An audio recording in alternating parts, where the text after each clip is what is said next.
L'Àngel Jové va venir a casa amb l'arquitecte Pep Bonet, que és el que ens va dissenyar, com si diguéssim, l'interior del pis, del superpis petit. I el Pep va dir, aquí fa falta un quadre. I el Lluís va dir, home, un quadre i uns quants més. Diu, però espera't, espera't. I l'Àngel Jové portava ja un quadre que ens va encantar i que ja el Pep ho tenia clar que ens agradaria i ja li vam dir, ja el pots deixar. I el van deixar i vam pagar...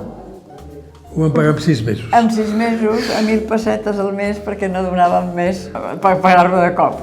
I aquest va ser el primer quadre que seguim tenint i que seguim penjant i que l'estimem moltíssim.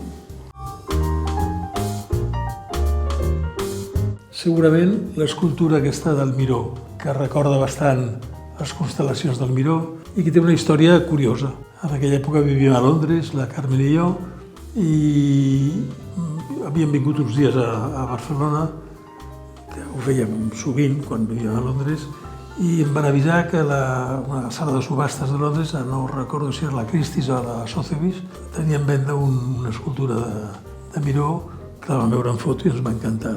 Però la subhasta era abans que tornéssim a Londres. I jo vaig dir, no m'atreveixo a comprar-la si no la veig, no?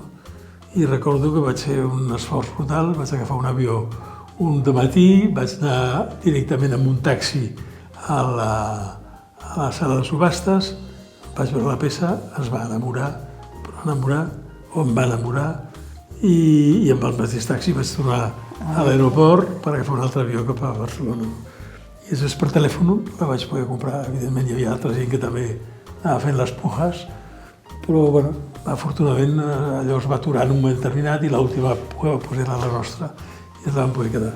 Mira que l'he vist vegades i vegades perquè està a casa nostra, no?